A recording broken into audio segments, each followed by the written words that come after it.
Why do we act the way we're doing here at this conference, for example? Why does a teacher teach a certain way in a particular school? Or why does a student in a particular lesson do well, pay attention, and in another one lose interest, feel alienated? More widely, why might you feel more at home, for example, on the football terraces, but out of place at the opera, or the other way around? Why do you feel relaxed at the theatre, but uncomfortable in the church?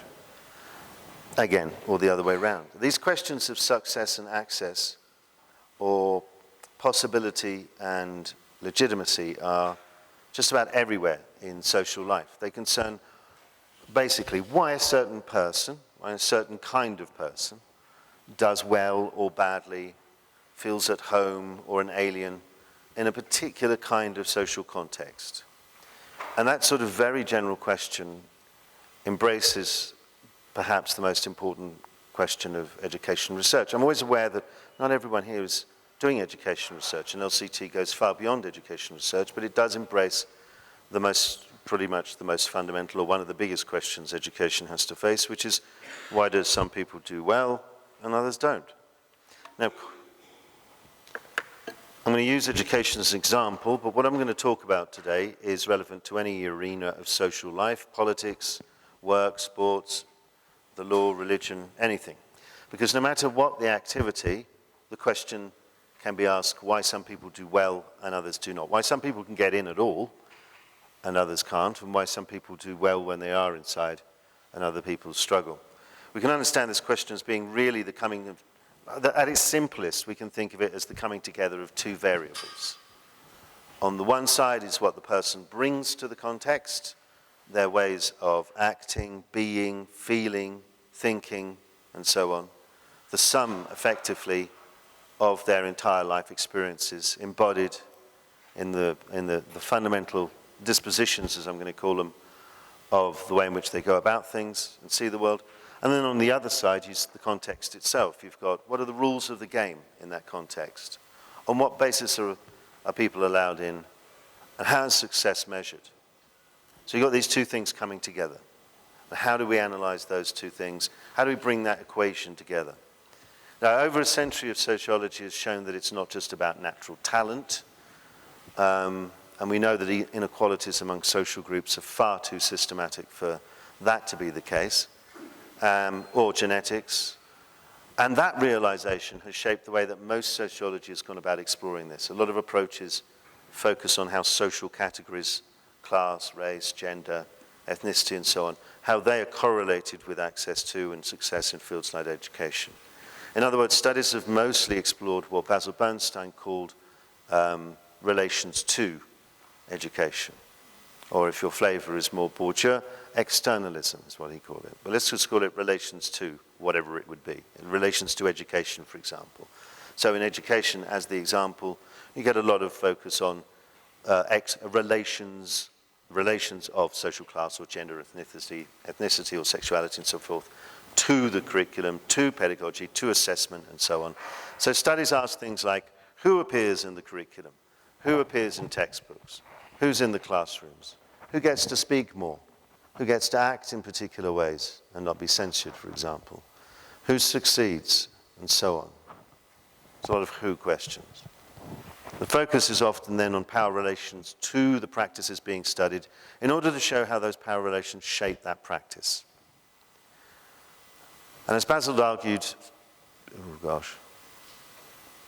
30 years ago, this means that relations, what he called relations within education, or whatever it is you're looking at, the relations within practices, really, he meant, are ignored.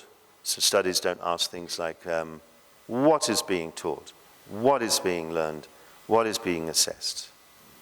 Not in terms of the nature of the practices themselves. So practices tend to be treated, when we ask these sorts of big questions about why do some people do well at something and others struggle, practices tend to be treated as if they're all the same, as if the thing itself at which you succeed is a sort of homogeneous thing. It's sort of passive. It has no shaping attributes of its own. It's like, it'd be like treating in education the nature of the curriculum, the pedagogy and so on as like a blank screen onto which power is projected, a sort of neutral carrier of social disparities. So from this perspective, this sort of focus on relations to, which is dominant in the field I come from, sociology, it doesn't really matter what gets taught or assessed or how it gets taught or assessed. What matters is who is teaching and assessing and so on and so on, and the people who also appear in those materials. So 30 years ago, Bernstein was already describing a situation where less than half of the issues, that equation I mentioned, less than half of it's already being, is being missed. Those concerned with power, with relation to, and were seeing neither the relations within practices nor the relations between those things and the power. So less than half the picture. Now that side of things hasn't changed much since Bernstein was writing.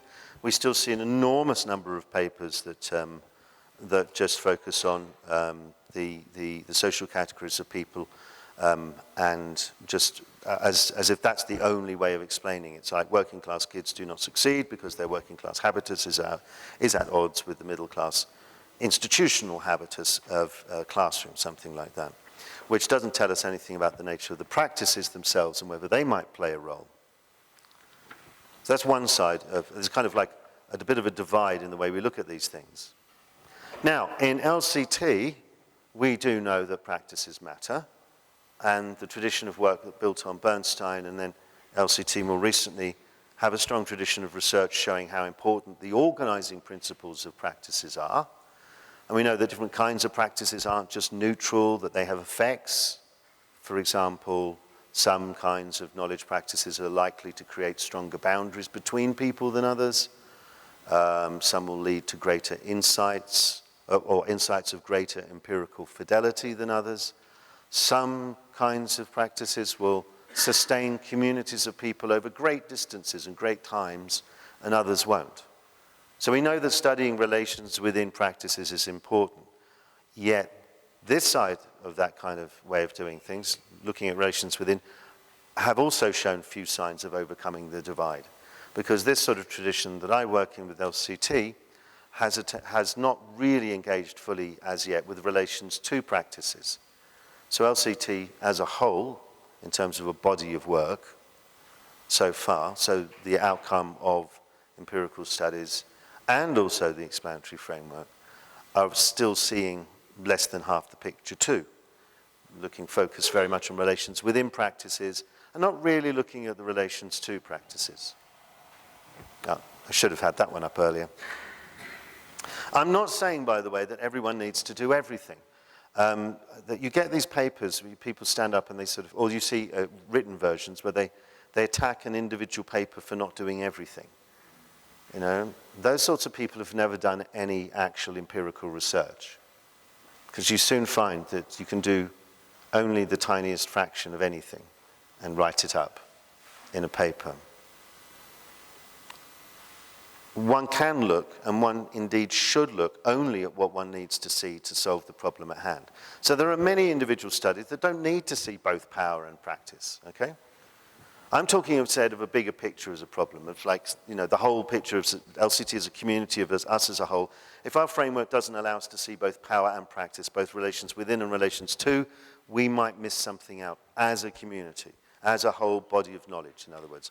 So, put simply, if we think of these issues involving relationship between, one, what people, these are the people over here, what they're bringing to the context, and to the context itself, including all its practices, then other approaches are describing only the kinds of people coming along, and LCT is trying to get at the organizing principles over here, and we haven't really brought them together yet, okay? We have one, we've got each one side of the equation. We haven't really made it into a whole. Now, one reason might be that our tools aren't up to the task. Let's take two theorists I've mentioned and whose ideas helped shape LCT, Bourdieu and Bernstein. Bourdieu's framework is really unbelievably great. I love it very much, especially when it's used by Bourdieu, but his concepts don't allow us to bring the two sides together. They're very, very insightful as descriptive concepts in many cases, but but they don't allow us to analyze things like the organizing principles underlying. From now on, by the way, over here are the people, okay? Bringing stuff to the context. Over here is the practices in the context. You get it? It's not hard. You can't analyze the organizing principles that people bring, or the capital they have, the habitus or the capital they have. Concept of habitus is extremely insightful. It says we need to talk about the tendencies to act and think and feel and be and do and so on. And we need to think of them as a set of choices. And we need to think of them as a sort of a tendency towards certain kinds of choices than others. And we need to think of them as only really activated when faced with a set of choices in a context. And it means that when faced with a set of choices, we have a tendency to do one kind of thing rather than another. It's wonderful. And I'm going to kind of repeat a lot of that stuff later on. But it can only really be used to label empirical descriptions, which is why it's become used in the hands of some as a sort of synonym for things like upbringing. So people saying, working class habitus. Really, they just mean working class upbringing. So it doesn't show us the organizing principles of habitus, but it does say we need to look at this thing. So that's awesome, but we need to go further because we can't compare. If we don't get the organizing principles, by the way, that's important because we need to be able to compare it to the practices in the context. So we need to be able to compare something to something. So that's one side, right? But on the other side, our concepts for showing what people bring also need to be developed. Right? So Bernstein had a concept that could have been developed. He talked about coding orientation, which is pretty much trying to get at the rules with the relations within, the organizing principles of habitus. But it's been rarely studied for decades. I mean, apart from the fact that the term coding orientation is hideous, and it does not pass my, I have a, when reluctantly a new concept emerges in LCT, and then I think about how to name it, I have to admit one of the first criteria, apart from the fact that has it been widely used before, so are we going to cock things up by making it very confusing, is aesthetic. How ugly does it sound? Have you never been in papers where people talk about something, which is usually some half mixture of Latin and Greek, and think, I'm not fucking using that. I think this way. I think I'm not using that concept because I can't say that out loud in a talk 100 times. Sometimes they're just too ugly and they don't get at things. Well, coding orientation is one of them, and it doesn't really, it has a sort of lifeless sense to it too. And I also think that's not the only reason, by the way, that we've tended to downsize. If we think of the knowledge, the practices over here, if we think of them, if we shorthand them as knowledge, right? And if we shorthand what people are bringing as knowers, we've been doing a lot of knowledge. Very little knowers. And I think one of the reasons of that, going back decades now, is that many scholars who built off the back of Bernstein were very, very focused on saying we need to study knowledge, because it needed to be studied. It wasn't being studied at all. The practices, the organizing principles practices were being ignored in things like sociology of education and a lot of education research. The problem with that is that knowers have been neglected. Knowers have been pushed out of the picture. Okay, so that's how we're both being not very good. We've got to do some work on looking at knowers, and I'm going to try and talk about that, try and introduce some basic descriptive concepts to do that. The other thing is, what about the context itself? So we've got the two sides of this equation. How do we do about that side? Well, you have things like Bourdieu's notion of field. Again, it doesn't tell us about the organizing principles, so I'm not going to go on about that, but it's the same sort of problem there. We have things like Bernstein's notion of the pedagogic device. Has anybody read Bernstein's notion of the pedagogic device? Yes? Oh, it's those with 1,000-yard stare. Quite frankly, extremely confusing and abstract. People often think the pedagogic device means the three fields of education. It doesn't. That's nothing. That's the arena created by struggle over the pedagogic device. Pedagogic device is, if you look at volume 4 of Class Codes of Control, you'll find the pedagogic device is actually an attempt to explain everything. right? It has diagrams like this, which I call his wiring diagrams. So these reach from the macro level of society to the micro level of consciousness. Now, I'm not criticizing that. I'm taking the mickey out of it a little bit, but I'm not criticizing it because it's ambitious. It's often very convincing when allied to what is written in text. It is packed, jam-packed full of ideas, but I feel that I cannot be the only person who is left somewhat befuddled as to what I can take away and use in my empirical research, because it tends to be more of a model of everything in quite an abstract way, and it's less of a, here's some tools to go off. That's not a criticism, by the way, because as I keep emphasizing, different tools, different writing, they're for different purposes. So, me going to Basil's chapter 4 of volume 5 and saying, what tools have you got for me, mate? And he says, so I was thinking of a very old British comedy show, and I'm sure no one's heard of it. Even better than that, he comes out with this stuff, and it's not what I'm looking for. It's something different, because he's been working on something different. So it's not a criticism. It's just we need some more work here to sort of simplify this. I tried doing a bit of that in the book Knowledge and Knowers. It wasn't entirely successful because I was trying to develop it and iron out some kinks in it and so on, but it still wasn't talking about how these people coming into these places and how we can analyze that and make sense of it. So today I'm going to outline a set of descriptive concepts, okay, for exploring this issue. That is, concepts that can help us think about how we study things and may help be able to describe what we're studying, okay? They don't solve everything. They're a kind of starting point, really. They provide, I think, a cleaner, simpler version or understanding of different kinds of context than we've inherited, one better suited to providing a foundation for empirical practice, and one that can help bring knowers back in, because they've been excluded.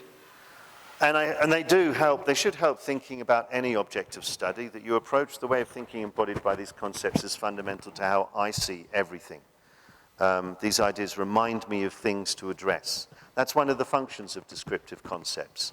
They kind of tug at your elbow, they poke you in the ribs and say, don't forget this thing. You haven't thought of that thing again. Okay, but the only thing I'll get back to that. This session is like 4 main parts. I'm going to talk about something I've never discussed before, which is the word legitimation, which you might have thought I might have mentioned once or twice. It's never discussed anywhere. Secondly, I'm going to discuss how we can think about practices in fields. So I'm going to start with the contexty stuff. How can we think? How do we start looking at contexts and dividing them up and trying to see that they're not just all one kind of thing? Then in the third part, I'm going to talk about how can we think about even getting at what people bring to these contexts. So these, as I said, they're going to be descriptive concepts. And then briefly, I'll end by discussing how this all relates to what can we do then to do the actual analysis. So right at the end is when I'll be kind of pointing ahead to actual analysis using things like legitimation codes. So it's kind of like, if you're used to papers or by me, which just launch straight into legitimation codes and start getting into data and just chewing away at it, this is like going to be extraordinarily disappointing because this is a long run-up. But I find these things, these were the sorts of things I realized weren't written down when I started writing this book, and which I think is fundamental to actually being able to make the most of LCT. It's these sorts of descriptive concepts. So this is the kind of talk that's going to go on way too long as a high flat line, by the way, because I'm using concepts that are not only descriptive, but they haven't really been used yet. So I apologize for the altitude at which we will be flying.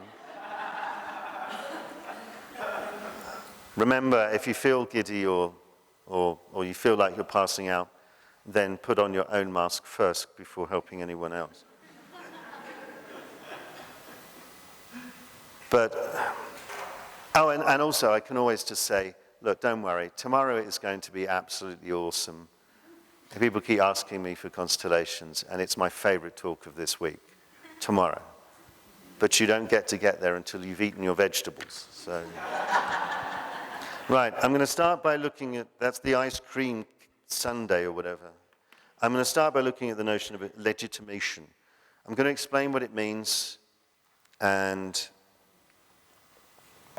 if you'll bear with me, you'll come to see how it has implications that's going to bring together power and practices.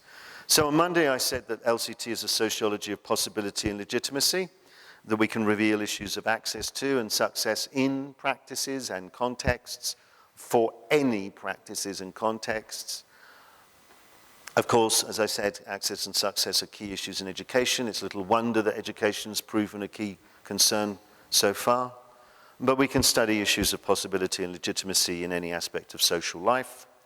The idea that possibility and legitimacy is the object of study of LCT can be a hard thing to understand because, as I said before, we tend to think of objects of study with an ordinary vision. We tend to think of them as like things, like concrete things, like buildings, institutions, like education. But as Basil Bernstein said, pedagogy is just about every interaction in social life. So, you know, it's a bit like that. You think of education or politics or work or family or culture, and we tend to think of, you know, things. But possibility and legitimacy are part of every phenomena. Put another way, all social phenomena embody messages as to what should be possible and what is valuable. Everything we say, everything we do, everything we feel or think or write or build or create, everything says something about the basis of legitimate participation and achievement in that activity. Every social activity embodies legitimation. This is to highlight that there is more to what we say or do than what we say or do. In fact, more to what we say and do or anything else we're up to than those things. So it's more to what we say or do than what we say or do. What we do is not exhausted by its ostensible focus. Focus basis is a key distinction in LCT at a fundamental level that will help you stop making mistakes in analysis. So legitimation, what there is in what we do is not exhausted by what we seem to be talking about, for example, what it seems to be expressing, the focus. Yeah? Like if you're cooking, or if you're teaching, or if you're talking about science, that may be the focus, or the orientation, or whatever you want to call it, but the focus, we call it, of the activity. But at the same time, the activity is a language of legitimation. It expresses messages about the basis of legitimate participation and achievement. It has there's a kind of hidden message system saying, I'm doing this thing, and at the same time, I'm actually sending out messages about what's the basis of being able to do this thing, and what's the basis of being successful, being seen as successful at this thing. Right, for example, if a parent takes a child to an art gallery and discusses the art they both see being displayed, the parent is imparting not only knowledge about art, that's the focus, they're also saying, without saying it out loud, art is worth time and attention, seeing art in person is valuable, discussing as well as looking at art is important, and these, and a number of other things, all these valued activities are possible for that child. So these are all messages about the basis. None of them need to have been said. Or let's take a school classroom, right? A school classroom undertaking a scientific experiment, a practical scientific experiment, you know, with the Bunsen burners and the test tubes and the things that grip things and so on, yeah? Okay, so imagine that. The students are learning some scientific content that the experiment involves. That's the focus, okay? But they're also learning that engaging in concrete, tangible activities like an experiment is important. That discovering results by themselves is valuable. That, and a number of other things, but also those valued activities are possible for them to engage in. They're all attributes of the basis, and none of them need to be said. So there's more to what we say or do than its focus. There's also the basis of these practices. And that basis may never be explicit or never be voiced aloud. It might be tacit and implicit. That's what we look at, bizarrely. It's a sort of the second, this is sort of all these secret messages. Like if you learn LCT, it's like suddenly seeing in a different part of the light spectrum. Or I think Steve Kirk once told me that learning semantics was like taking that pill in the Matrix. And then suddenly you start seeing the code everywhere. You know? And then you can fly. If you do well enough at it. That's the planes yesterday. There you go. So LCT reveals what practices tell us about the basis of possibility and legitimacy, and we decode these messages with the analytical concepts of organizing principles like semantic gravity, semantic density, and so on, and the way they generate legitimation codes, and the analytics of planes and pathways, and so on. So my first point, really simply, and I'm speaking very slowly, and I'm going to probably go really over time if I don't watch out, is that legitimation is everywhere. Like love, legitimation is all around. My second point is that it's contested. So the messages embodied by our practices are not the same as each other. Social life involves legitimation struggles over which measures should be dominant. And these struggles have a dual nature. They're unlike, so social life is often described as like a game. As a metaphor, it's often described as like a game or a competition, okay? And that really doesn't fully capture the nature of legitimation struggles, because sports have a very, usually have a relatively clear and consensual set of rules within which competition takes place, yeah? The social universe has another meta level of competition over the game itself. They're not just struggles within the rules of the game, we struggle over the rules of the game. We not only attempt to play better than others at the game we're playing, we also attempt to make the game we're playing into the dominant game to be played. So in other words, in LCT terms, our practices are attempts to ensure that the legitimation codes embodied by our practices are the dominant measures of access and success, of achievement. And that's never ending. There is no whistle for full time in this game, and no final counting of the score. There's no end to the social game. So legitimation as a notion implicates action, effort, movement. It's a dynamic process. It moves through many states. And the concept asked us to consider these issues as always being subject to change, always never resting, always struggles. Legitimation struggles are a ceaseless feature of social life. Okay, so we've got legitimation is everywhere, the struggles are endless. I should say that they're not necessarily conscious or intentional. We don't really know, we not necessarily know that we're doing it. The messages embodied by our practices are often not explicitly articulated or intended as definitions of legitimacy.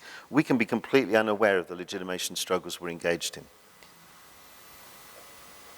Now these have implications for that. They may sound really highly abstract, and I never feel quite comfortable talking in a mode that I used to watch Bourdieu do all the time. And he was he looked like a Parisian taxi driver, but he was just charisma in human form. And speaking in French makes this sort of thing sound way more insightful and way more interesting. But it does have implications. First, it means that we can't define a set of practices a priori before we do research. Legitimation struggles are not only about the definition of doing well at something, they're about the definition of what the hell that thing is. So the question of what is knowledge, for example, or what is culture or education, that's what the struggles are all about. So if we define what struggles are going to be prior to doing empirical research, we are simply choosing one side in that war. I know it seems sensible. I'm going to go and do a PhD, and I'm going to look at knowledge practices in blah, blah, wherever it might be. So I'm going to define knowledge practices as being this point, at which point I say, please stop. And a lot of people do ask me, how do you define knowledge? I've never defined knowledge in any writing I've done. Never. Because it's what we're struggling over. If you choose what seems like a neutral and a bland definition, you get sort of very neutral and bland definitions. It's a sort of means of, it's information or I can't even do one off the top of my head. I'm a bit sleepy right now. But if you choose a seemingly neutral or bland definition, it's just, and if it seems really obvious, you've just chosen the definition that the powerful within that social field has managed to impose as the dominant definition, and that has made seem obvious. Right? So you don't define ahead of time. What we do is we do what Husserl called bracketing. We just bracket out the question of what is knowledge, because it's not very interesting, to be honest, or what is science. I'm going to study science in classrooms, and then people think they have to define science before they go in, which is a disastrous nightmare, because anybody who teaches science will know science ain't the same in year 3, 4, 5, 7, 11 at university, it changes. You know, even the same topics get taught in deeper and richer and in more interesting ways. Well, not more interesting, but deeper and richer ways. The knowledge itself can change. So instead, we begin with what the agents in that context at that time consider to be knowledge or ballet or science or whatever.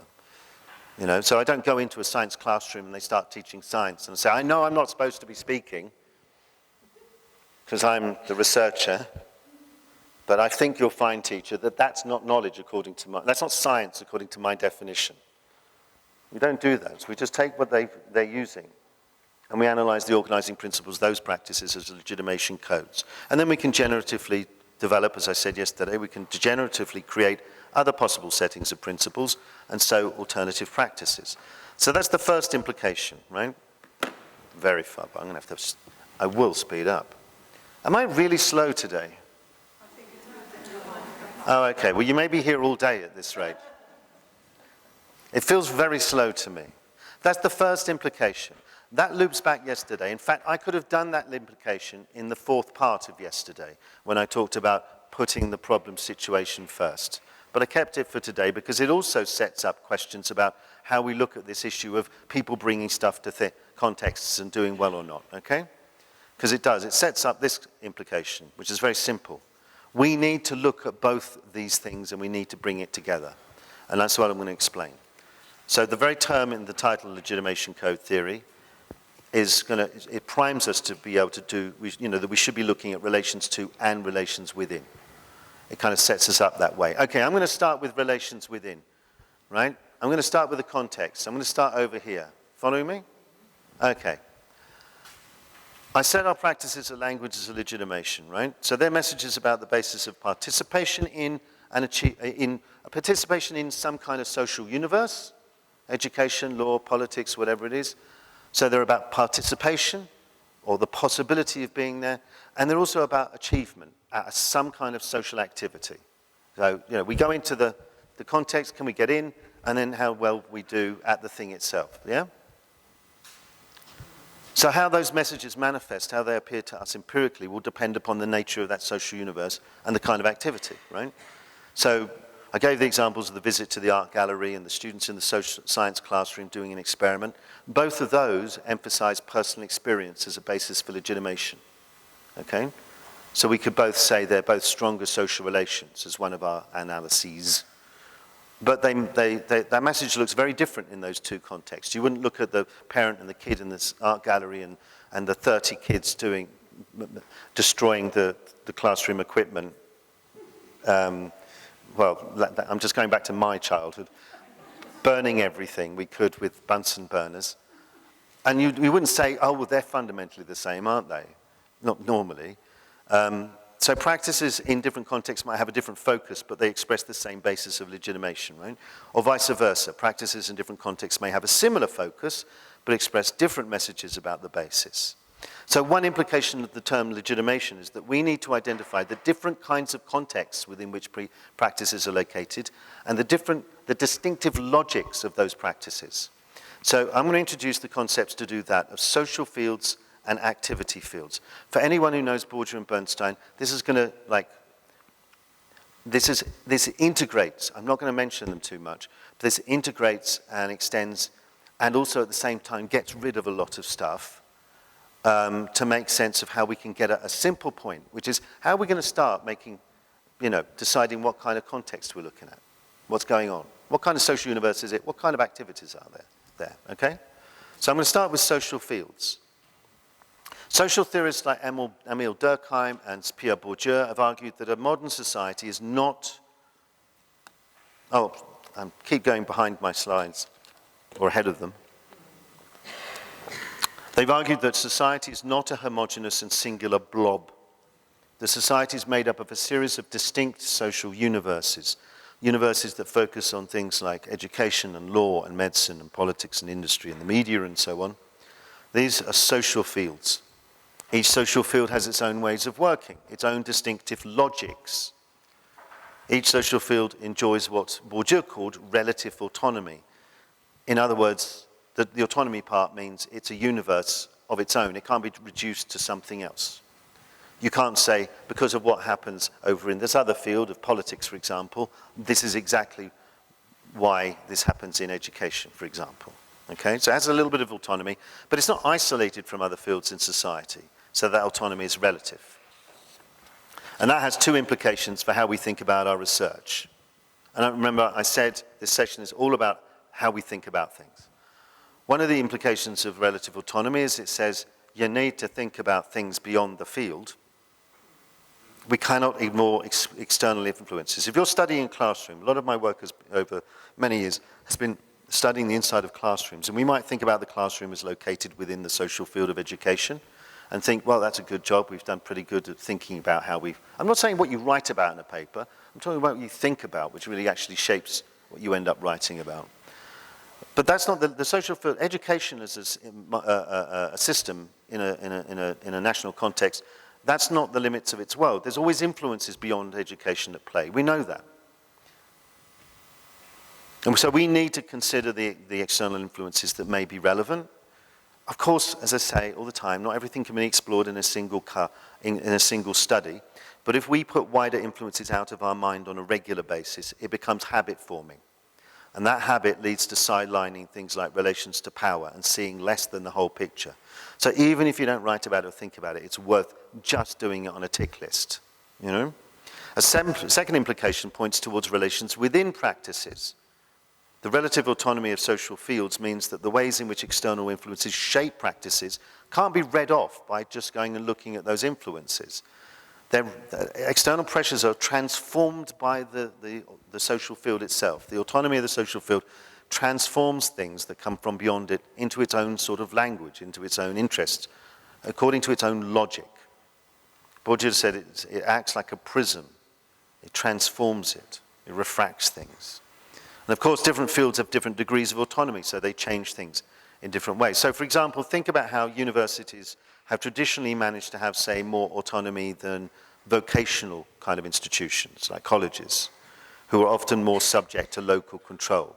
In countries like Australia, for example, there's more local government control of sort of vocational sort of things, or there's at least lots more control than there is of universities. So when there's a major tide of change in society, like neoliberalism or whatever, it plays out differently in each field. And it plays out differently in medicine as opposed to education, or within education between different parts of education. So when people talk about the rise of neoliberalism and how it's affecting education, often it's just so meaningless because you're talking about something washing across a field that is very different. You know, it plays out differently. So we have to think about that as well. Part of the reason I keep saying, reminding you of the nature of this paper is I feel very uncomfortable talking about things we need to remember, rather than here's a concept, here's how it's defined, here's some real-world data, here's me analyzing it, ta-da. But as I said, I started writing this book, and I haven't got to specialization codes until chapter 6, because there's so much that hasn't been written about the ways of thinking about stuff that means that when you get to the codes, you get to semantic gravity and things like that, you're using it in a way that's going to maximize its impact, maximize its explosive explanatory potential. Right, but also think about, it's not just things that hit society and wash. We move across fields. We might be a student and an activist and an academic and a litigant in a court case, a consumer of media, and so on, a patient in healthcare. And we bring from beyond each field in us, our upbringing, like, you know, and what we bring from each field from, say, our upbringing. So for the way in which I bring, say, like I have manual working class upbringing overlaid with and transformed by a very high status education. And how that plays out in different fields will be very different, because those fields have different ways of thinking. You know, they have like different structures to them. So we need to think about the fields, the social field. That sort of thing is what the Relations to mob do a lot. That's very Bourdieuian. But what we also need to do is to think about activity fields, as I'm going to call them. Social fields like education, we know they're not homogeneous. They have a variety of distinctive arenas inside them. And I'm going to call that activity fields for simplicity. Each one has its own ways of working, its own history, its own trajectory, its own indicators of status. Let's have a think about education. So if we consider education as a social field, so it's something that can't be reduced to just politics and economics and all the other ones. It has its own distinctive logics. Well, inside that, there's a bunch of things that have their own distinctive logics. This, I think, is the fundamental message of the arena created by the pedagogic device, if you're interested in Bernstein, which is, let's take education, right? We can, at a minimum, and I will talk about this and then say it's not education as a model, it's just a starting point. At a minimum, we can distinguish between the distinctive logics of three fields in education, three activity fields. By the way, I keep saying logics. I'm not talking about people or institutions. It's a different way of thinking about this. There's at least three distinctive logics, ways of working, things, how people do things. Research fields in which new knowledge is constructed, modified, and positioned to become contributions to intellectual fields primarily. Curriculum fields in which knowledge from other activity fields, often from research but also from elsewhere as well, are selected and arranged and put together in ways to create materials like textbooks and curriculum and so on to support the practices of pedagogic fields. And then pedagogic fields in which knowledge from those other activity fields and from beyond education is also selected, assembled, and enacted through pedagogic practices and teaching and learning contexts. I'm not going to explain how that differs in various ways to the original version right now, because that would be like very boring. But a key point here is that we might mentally associate these with different locations and different agents, but that's not what defines them. This is a mistake that's been often made with previous iterations of these ideas. And if anybody knows those ones, you'll see that I've radically simplified the names.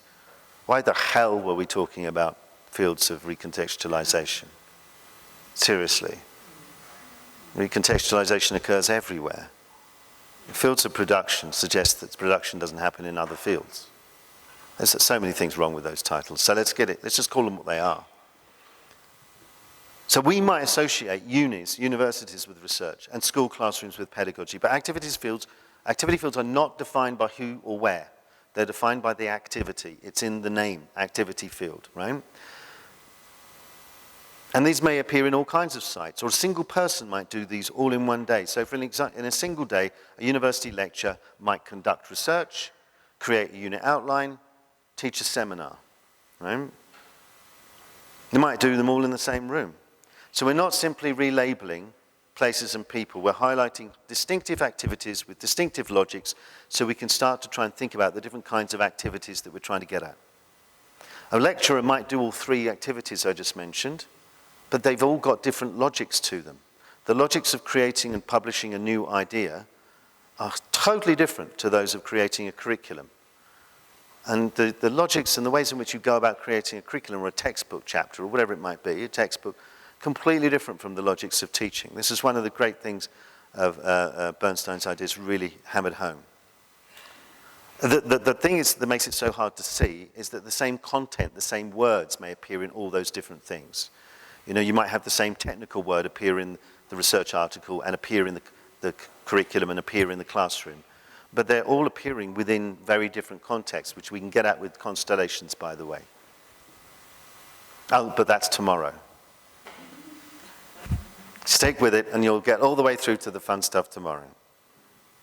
So they're all different logics. So I've put up three, but that's not necessarily the case, right? So, you know, I said that on Monday, I said that LCT is an explanatory framework. It's a set of tools. It's not a substantive theory or model, right? Well, that little picture before was just illustrative, right? It's not a model of education. I'm telling you about the concept of activity fields as a tool. I am not giving you a model of education because it doesn't work if you just use that, because people will find different things. Saul Richardson did a PhD on jazz music. Jazz music education, in that he identified a performance field. In jazz music, live performance generates new jazz. And that jazz is drawn upon, it's selected upon, and it's recontextualized into things like textbooks and pedagogy. And it does that in a different way to the logic of the research field. So there's not a jazz research field generating new ideas to be taught and learned. There is some research, but there's also jazz being played as a place in which new jazz is generated, which then becomes part of things. So for him, he had to identify 4 fields, 4 distinctive activity fields. The same issue might hold for professional education that involves workplace learning, such as law and teacher training and engineering and medicine. They may have practice fields, or whatever you want to call them. Practice fields seem simpler to me. So there may be more or there may be less activity fields. You might even find something. For example, just off the top of my head, I've remembered that in the early 1960s in Britain, they started teaching something called liberal studies. There was curriculum, there was pedagogy, there was no such research field. So that didn't have a research field, having research activities according to research logics. So it depends. We'd also might need to distinguish spheres within each field to highlight variants of logic. So for example, the logics by which industrial science and academic science operate, that fundamentally we would probably say they're kind of similar, but they do have enough differences that we might want to distinguish the industrial and the academic spheres of the research field of science. But, and I cannot emphasize this enough, the point is not to name as many fields and spheres as you can, right? It's what happens is you put out something like this and then people think, great, it's like a Christmas tree and everybody's going to start putting a new little decoration on it. That's what happened with habitus. You can have every type of habitus. I don't know, crisp eating habitus. You know? It's ridiculous. It just got fragmented. It's just a case. These are tools for explaining problems, not for drawing a map as big as the country. It's a map should not be as complicated and as big as the country. The aim here is to distinguish the minimum number of logics you need to clarify a specific problem. Okay, so that's social and activity fields. So what they start to do is they make us think about the different kinds of contexts and practices that we're in or that people enter. They make us think about the relations within practices in 2 main ways. First, they emphasize the need to think about the different logics of practices. I haven't really defined that yet. I'm just trying to get you to think in terms of the different logics. We're not analyzing them yet. That comes later with legitimation codes. This is just about constructing the object of study, thinking about it. The key point here is the distinctive logics of different social contexts. Second, they highlight that practices will move contexts. If you're creating a new idea or making a curriculum or teaching, you're moving ideas around already.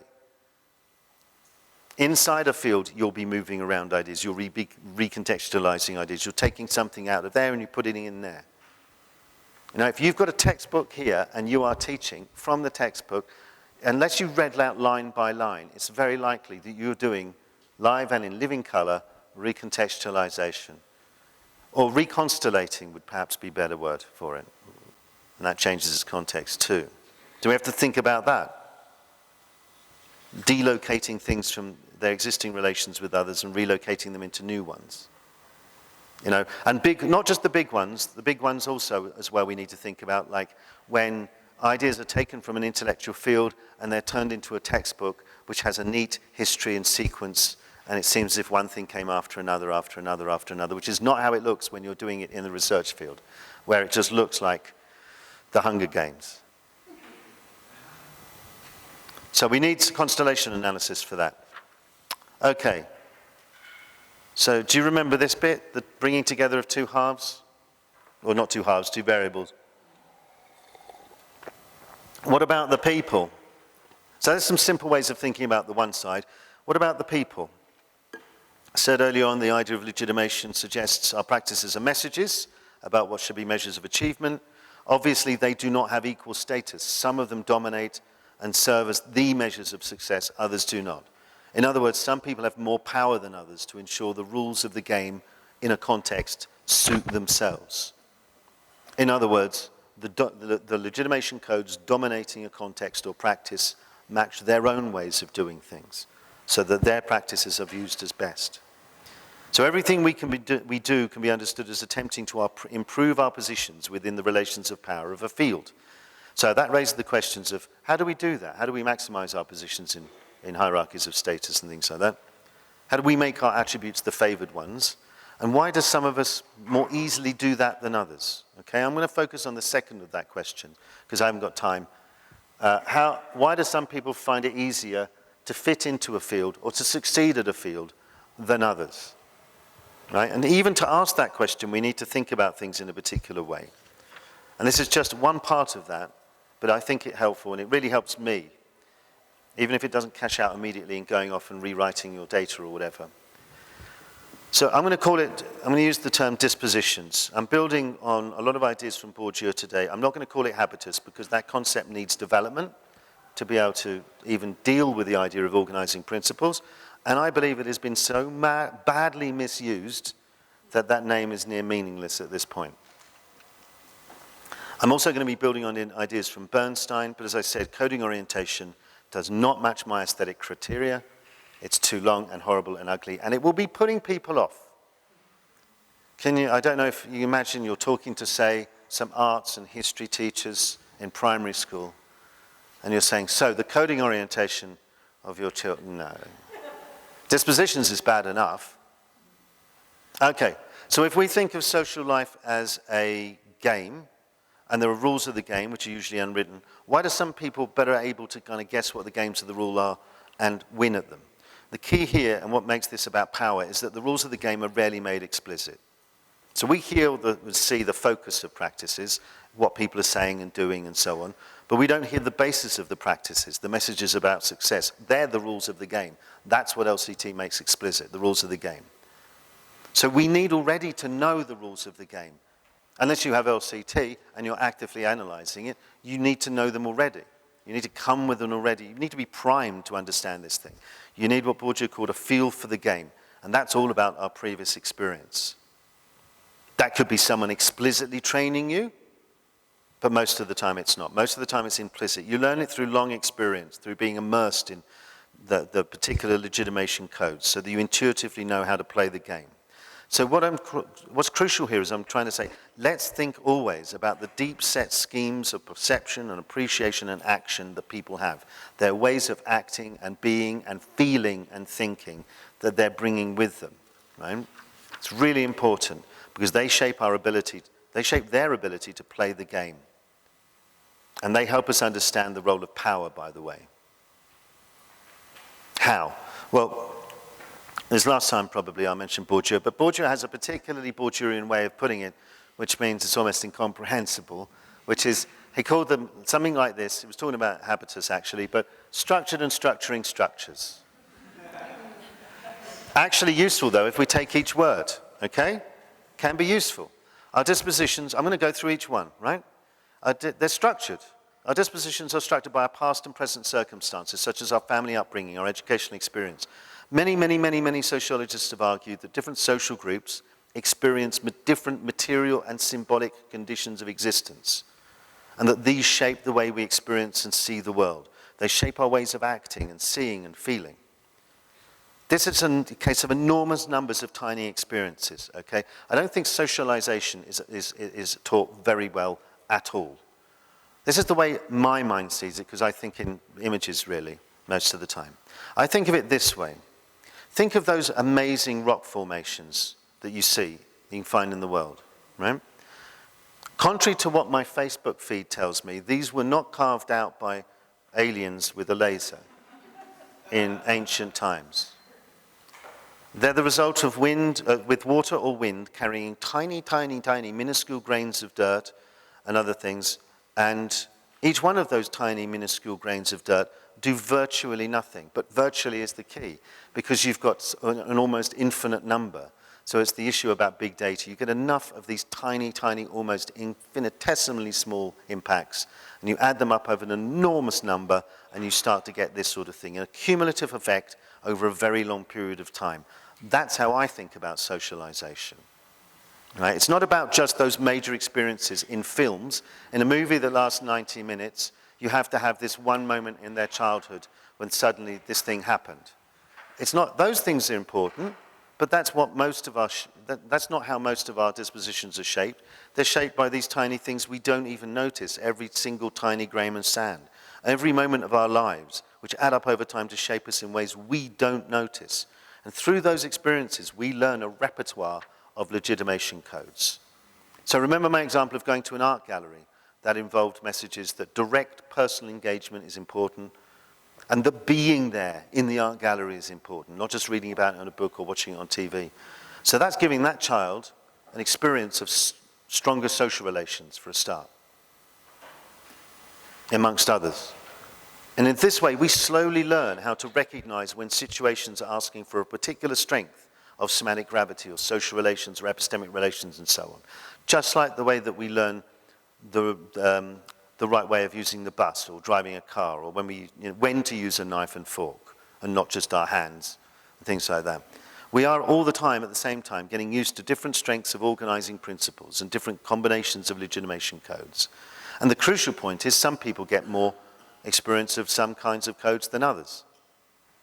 For example, everyone experiences an everyday world, I don't really like the word, but everyday world of context-dependent, tangible, direct meanings. A lot of what we say to each other every day on a daily basis depends upon a shared context to make sense, doesn't it? Pass me that, please. How's your meal? Watch out. Anything else? Most of our stuff is very simple, context-dependent. So, if we focus on just one organizing principle for a while to keep it simple, this is to say that everyone experiences this in their daily lives. No one lives, not even me, in a world of constant abstraction and context independence. Most of what we're doing is very context independent, context dependent. When I'm stronger semantic gravity, when I'm putting the harness on my dog, when I'm telling him to do stuff, which, by the way, most of my conversations in life is me talking to my dog. But most of it's context dependent. Now, for some, that represents the vast majority of their life world. They live there. But others not only live there, they also get to travel into another sort of code. They gain greater experiences of more abstract, less tangible, generalizable meanings, like abstract generalizations or theory, things like that. They experience weaker semantic gravity too, as well. Or we could say they experience more of a range of strengths of semantic gravity. And this experience comes from the organizing principles of their existence, such as those embodied by the occupations of their parents. So Auguste Comte, one of the sort of founders of sociology in a way, famously distinguished between the proletarian who acts directly on the world and the bourgeois who acts on the world at a distance through words. And that distinction underlies so many other more fancifully written versions. It's been echoed many times in studies as well that suggest that if you grow up in families with different kinds of occupations, that will shape your capacity to recognize and to be able to enact meanings with different degrees of context dependence. So if there's two people from two different social groups, and so they have two different social experiences of these sorts of things, so some, both the sets of people or both the people have this experience, they both have that one, but only some have the second, then we've got a situation in which there's the potential for, judgments of achievement to be favoring one group rather than another. Now, if we remember that waving up and down in education, for example, is a key to success, who's going to succeed out of these two without some sort of explicit training as to what to do? It's not going to be the one in red. They won't even understand what the hell's going on half the time. Because remember, a wave is simply going up and down over time. Semantic range is that, and then this is a wave, time. Just add time and it's a wave. So if you can't go up and down very high, but by virtue of what you've learned so far, you are at a disadvantage. So these dispositions are structured, and they're structuring because they help shape our practice. At any time we face a range of possibilities, right? Which ones are visible to us as possible? And then which ones are valued by us? And on the other hand, which we don't see, which ones we don't see at all, or don't value, depends on our disposition. So I've written several times in several contexts about a study by Rainbow Chen, a PhD, where she studied Chinese students at an Australian university. I'm not going to repeat it here, but in summary, it shows that the students brought dispositions that meant they could see and they valued knowledge codes, okay? And the teaching in that context was all knower codes. They couldn't see the codes at all. They didn't understand the rules of the game. And they kept the knowledge codes that they already knew. So they struggled very much.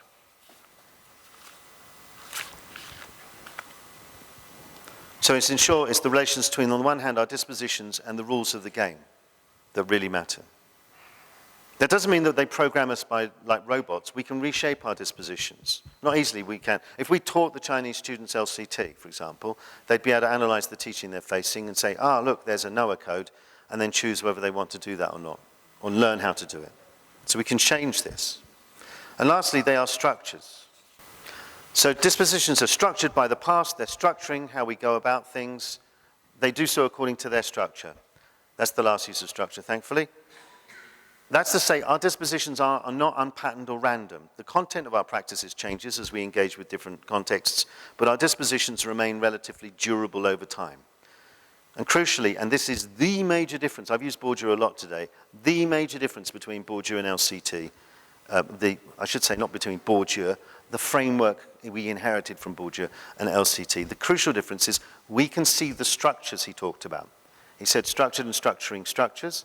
His work is brilliant at describing the structuring and, the structured nature and the structuring, but the structure is missing. We can see that. That's the organizing principles. That's the legitimation codes. That enables us to do the comparison of what people are bringing. Here am I coming along with my capacity to do knowledge codes really well, rhizomatic codes do really well, sovereign codes do really well, I'm good at waving, I'm good at tours, and then I enter a context and maybe it's all about flat lines, maybe it's about worldly codes, maybe it's Noah codes, and I'm like, what the hell is going on here? And maybe not understanding what's going on. See what I mean?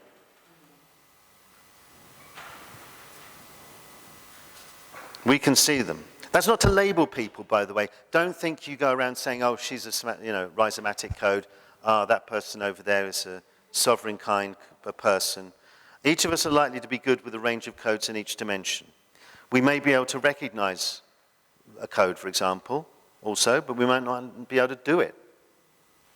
We may learn new codes. We may forget old codes. It's not labeling people. It's not like that INTJ stuff, whatever it's called, the Myers-Briggs stuff. It's not like, don't start putting it on your dating profiles. I'm a knowledge code person or whatever, because you're likely to be able to do a number of codes. So if our dispositions are structured by material and symbolic conditions of existence, and they differ according to social class and race and gender and so on, then differences between dispositions among those social groups, sharing those life worlds, are going to shape the way they do things well. Now, that's like a fairly abstract discussion of all this, but it really does help me, anyway, think about what I'm doing.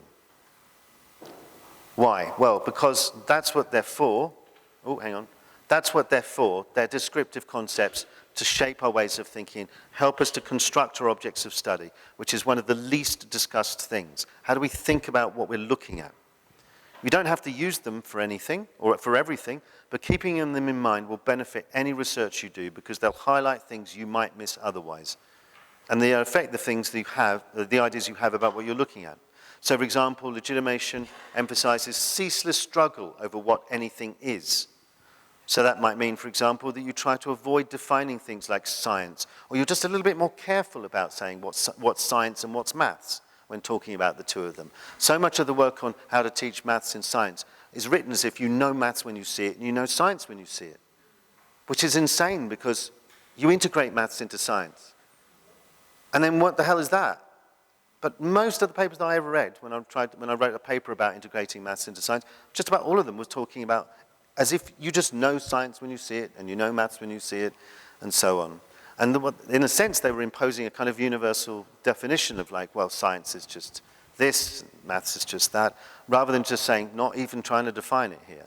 We're just going to go in and say, well, they're now treating these things as if they're mathematics. And they're treating these ideas as if they're science at this point. And now they're treating them as if they're one thing, which they're calling science. It just helps with the way you think about things and don't jump in to define things too quickly. Thinking in terms of social fields can get you thinking about the bigger picture. Don't have to write about it, but it's really useful to know. And to think that it's not just a read-off from the bigger picture. You get all these papers about neoliberalism, therefore this happened in the classroom. No. Doesn't work like that. Anything from outside gets translated into the sort of language or logic of the field it's in. Activity fields, the same. We won't confuse things like research and curriculum and pedagogy. That may sound really dumb, but it happens all the time when people talk about pedagogy and curriculum and confuse the two of those, all the time in the way they talk about it. And regularly we hear arguments that students should be taught to act like scientists, as if they have the same logics. What? You can't act like a scientist in a classroom. It's a classroom. Our laboratory has a distinctive set of logics to it, you know? Now, it's not to say you shouldn't try and do that stuff. I'm just saying it just makes us a bit more nuanced when we say these things, to realize there are different logics going on. Or you get theories that are really about learning, and then they suddenly turn into claims about what research should be done. Constructivism began as a theory of learning. Suddenly it's claims about research, as if those things are the same. They're not distinctive logics. These things can stop us making, in other words, I suppose this paper today is about things that might stop you making fundamental errors that we see all the time. Thinking in terms of dispositions can help us to start thinking to bring knowers back in, because they've been lost. You know, we have lost knowers largely. We easily forget that everyone in a context such as a classroom has a set of dispositions which mean they are differently able to recognize that this lesson needs a knowledge code, or that assessment needs a knower code. We often easily forget that. And finally, they provide a kind of structure to how to use the analytical concepts of organizing principles and legitimation codes. I always think in these terms when I'm using any legitimation code or principle. I always think in terms of relations between, on the one hand, the codes of the context or practices that I'm looking at, and the codes of the people who are in it. And that relational thinking is really critical for me anyway. And if we start doing more work on how power and practices relate to each other, so if we can analyze both relations to and relations within education and other things, then we will have a more powerful account of why some people do well and others struggle. And then we might have a chance of leveling the playing field by teaching everyone the rules of the game. Okay? So it's when somebody says, how do we immediately change the world? I think we've got a bit of a run-up problem. You know, it's like when it's the old joke about somebody asking, how do I get to Dublin? And them saying, well, you don't start from here. I wouldn't start from here if I were you. I'd be starting from somewhere else. So this is hopefully, if we can start getting these things into our thinking, then we might start from a better basis when we're then using the hard-edged legitimation code tools. Thank you for your presentation. I was just, when I've seen these presentations, the days until now, social field doesn't feel that much in the presentations. How do you think they can build it more into these studies? Because they're very much micro-related and meso level. I'm a big believer, it's a really good point. So the question is, most of the talks so far at this conference, and actually it's the same of papers and talks at other conferences, are very much in a kind of, often in a micro level. They're inside a classroom looking at an assessment. They're looking at quite detailed analysis. Because we can, I often think, we can do that, so we do it because we're good at doing real world data. How do we get more of this ambient sense of a bigger picture of the social field? Well, I think of it this way. The last thing I would want is for anybody to start doing it ritualistically, thinking my paper has to mention the social field and the activity field and everything else, because that would be pointless. What you talk about in a talk or a paper or a study should be only as much as you need to solve the problem. I think everything is driven by a problem, and that should be the means of decision as to what gets in. Not, oh, they like the name Wittgenstein, so I'm going to mention a bit of him. It should be whatever's needed to solve the problem.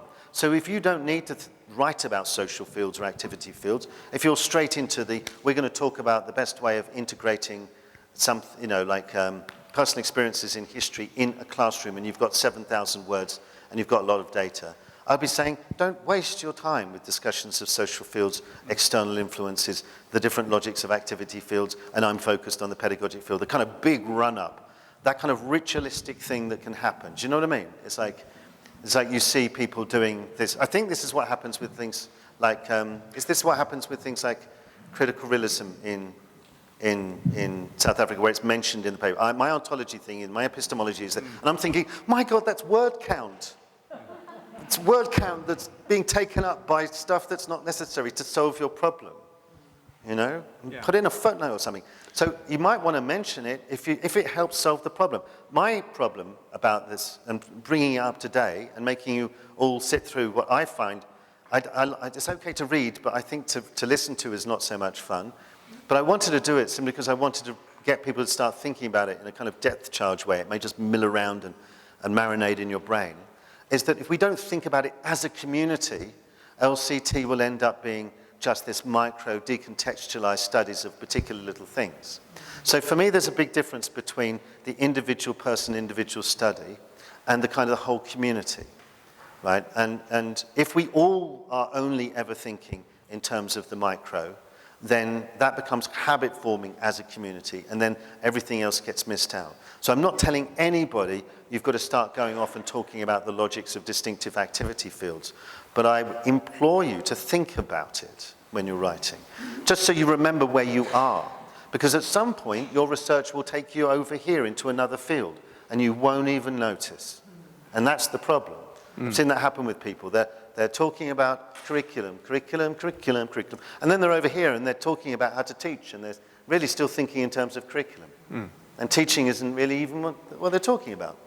And they haven't noticed that they've moved from one thing to another. So it's more of a kind of orientation for brains to think about. But there are also, always I know, somebody in an audience somewhere who's sitting there going, oh, thank fuck for that. At last, I can talk about power, and I can talk about relations to things, and social class and gender and race and everything. And I found a way of doing it in LCT. Oh, thank God LCT isn't just micro-level analysis of particular passages of discourse or whatever. So there's always somebody who may be doing, who's there, who's ready to come in and do that job of doing much more of the power stuff.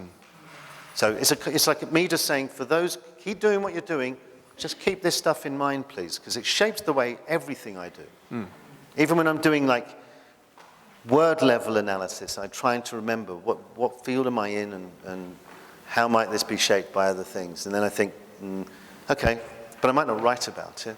But then there might be other people who are saying, thank God, I'm going to be talking about the way in which people living in different conditions of existence in South Africa bring different dispositions to this sort of thing. And like, that's powerful stuff. My point was just that transformation, transnational transformations like neoliberalism, policy changes in healthcare field that we work in make huge differences, and if you ignore them and you don't take them into your consideration, you really miss what's also going on in the field. So you need an attention to that. And you need to go higher than just a national field, transnational field. It's just used to keep it in mind in the background. But what I would never want to say to people is to study this interaction in a classroom, first you must start with the transnational field of neoliberal economics and and have like all the way down. So your paper ends up about this long, you know? So, yeah, but I just like, as a whole, people, I think the LCT community, it's always helpful if we're thinking about power and not just about the relations in practice. The problem is that sometimes an approach can end up being the mirror opposite of what it started out arguing against. So for example, in the late 1990s, myself and a number of other people, like Rob Moore, RAP, and Joe Muller and so on, were arguing knowledge gets missed, knowledge gets missed. And we were making this argument, look at knowledge, look at knowledge, look at knowledge, right? And some of us went on and went, okay, well, let's look at knowledge as well as everything else. And other people just kept going, look at knowledge, and knowers have been lost. You become the mirror, like a trench warfare. You become the mirror image of the thing you're fighting. So, for example, in struggling against the fact that Bourdieuian analysis and Foucauldian analysis dominate sociology of education and never once tell us a damn thing about the nature of the practices that they're talking about, I've been pushing that very, very hard. But I'm always aware of thinking, if we just ignore all the stuff that they're doing, we're just going to become just as hobbled. It's just going to be a series of tiny little papers that never tell us anything about how this relates to power.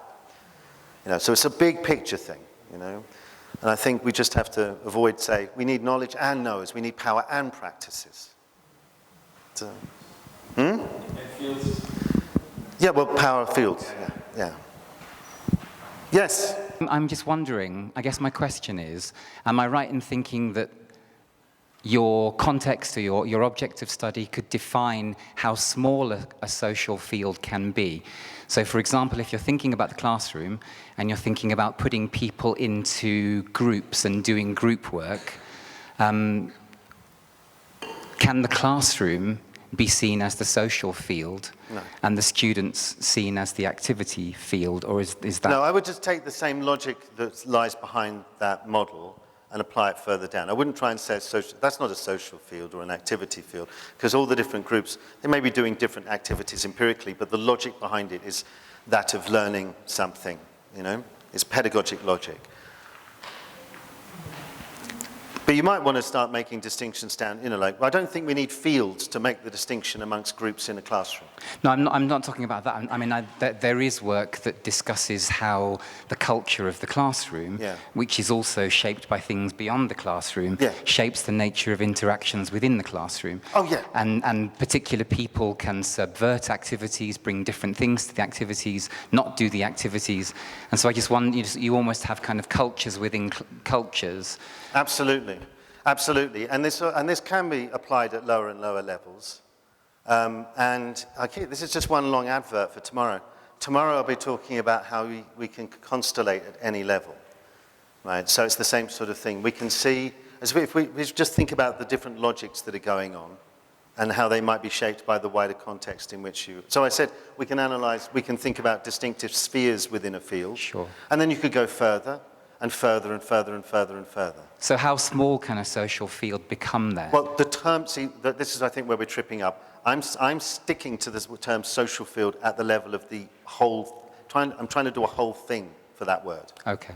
Like, how does it distinguish itself from other social fields like law, medicine, and things like that, right? And then inside each of these activity fields. So we wouldn't say different cultures in classrooms are somehow different to educate. They're all education. Literally, the labels are relatively arbitrary, and I'm trying to keep social at a higher level. Sure. Okay. Activity here, rather than be a term that can be used all the way down. Yeah, okay. Thank you. That's all. And really, I'm only trying to do that because I want people to think about activity fields, so that we don't talk about education as one thing. Yes? So something I haven't quite got yet. Oh, there's loads I haven't got yet. So LCT gives a set of dimensions, and it's all about organizing principles. And they're very abstract, generic things that apply all over the place. And every time I've got my head around one dimension, it turns out, oh, there's another one I hadn't realized existed. So are there an infinite number of dimensions, or are there a fixed number of dimensions that we already know? So we already know all the organizing principles, and whatever I want to think about, one of these organizing principles is already covering it, or are there, so next year, is there going to be another dimension and then another one, or have we got it all? This hasn't anything to do with dimensions, right? This is just a run-up before you even think about using organizing principles. And all it's really saying is, you can't define what knowledge is before you start. Just take what's going there. The reason why that is, it may not bother you. Like some of these things might be giving you vaccines to things that you don't suffer from, right? But there's people out there who suffer, but Bourdieu wrote about people suffering from intellectual diseases. And there are people who are suffering from the intellectual disease of wanting to always define the thing before they study it. That's a problem. So I'm just saying for you people, stop. And for other people who just focus on like classrooms as if they exist in a bubble, stop doing that, please. And for the people who are only ever going to focus on practices, can you remember the Noahs who are coming in with different organizing, different legitimation codes inside them? They can see some knowledge codes and not others. They can do this and do that. We might need to change them. That's all it is. It's a sort of warning list of things to think about. It's not anything to do with dimensions. We're going to be sticking with 3 dimensions, Paul, don't worry, for a long time. And will people stop asking me about temporality? Please. It's going to be at least, it's well into the future, ironically. It is the most complicated thing ever, and it needs a lot of work, and I don't have the time, ironically, right now. So don't worry, Paul, there's just going to be semantic specialization and autonomy, and this sort of stuff is a run-up towards it. Now, this is what made me so discomforted about doing this paper, particularly in this audience, is that I like coming in and going, here's a concept, here's some real data, look at how awesome it works, rather than having no data and saying, can you please think about these things, you know? But I think that's needed before we become too mature as a field and we don't, you know, we kind of like rigidify into ways of thinking that are going to hurt us.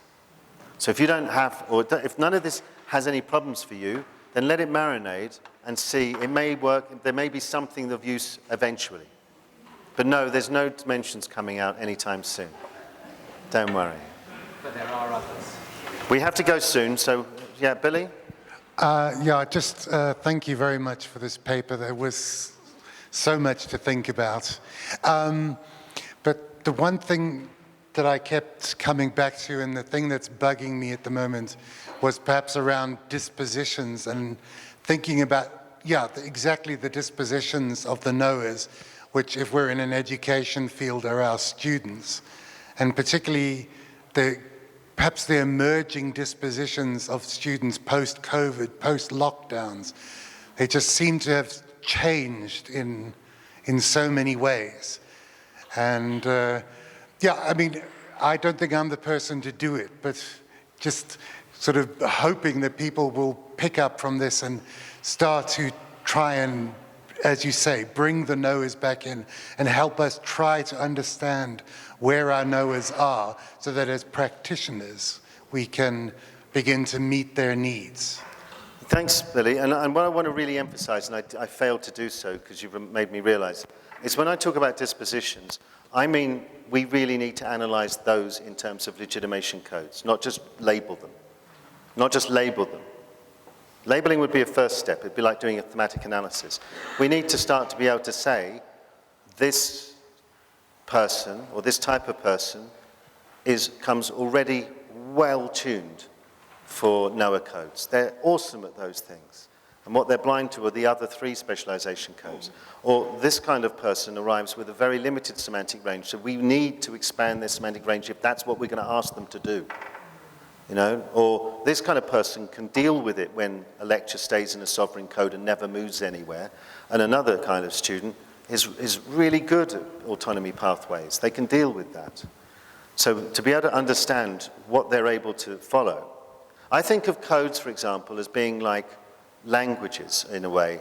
And the more languages you learn, you know, the more situations in which you can sort of function well. They may not be your first language, you may never feel very comfortable. Like, I'm much more comfortable in some kinds of legitimation codes than I am others, but I try hard to try and be able to recognize those other codes that make me feel discomforted, and try to at least do a pathetic approximation of them if I want to fit in, or I might force that context back onto my codes and my comfort, you know? But people come with they come, as it were, shaped in a way to be able to see and act in ways that we would call different codes or different degrees of semantic range. Just think about it really simply. This is the last thing I'll say. If you think about waves, right, and we ask students to do a lot of waves in assessments, don't we? A lot of studies showing that successful assessments are asking them to go up and down, right? And if we can start to think about the fact that the dispositions of some students are really down here, you know, not up here, but down here.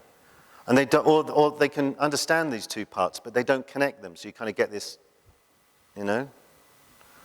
And that can just attune us a little bit more to thinking, well, how do we get them from where they are to where we want them to be? Yeah, or do we want to change what we're asking them to do? Because who knows, you might think, well, I don't want to teach them semantic waves, then I'm going to change it and just get them to do what they're already good at. I'm always agnostic as to what you might want to do, and not telling anyone. But if you wanted to have these waves like this, and you've only got some students who are able to do that, then you need to be able to identify. So we need to do a lot more work in the future as a community on analyzing the codes. If you want to know what I mean, there's a fantastic paper by Holland from 1981 using Bernstein's ideas, in which he analyzed students putting items on cards from the canteen. So there were loads of things like fish, chips, peas, things like that. They were on cards, and they got the kids to organize them into groups. And I'm being very crude now because I've got no time, but the working class kids, to put it really simply, put them together in meals, right? The middle class kids could do that too. But the middle class kids recognized this was an academic context, and they put them into things like food groups. And what that shows you is that one group had a greater semantic range than the other. One group could only operate in one code effectively, the other group had access to two codes. Which means that we need to choose, you know, we need to teach that first group the second code, I would assume. I'd assume. So I'm just kind of trying to remind us to remember the knowers and maybe more studies on the knowers if we can. Yeah? I think, yeah, okay. But look, you know, at the end of the day, I should just say, you do what you like. You know? You do what you like. You're your own people. Have fun.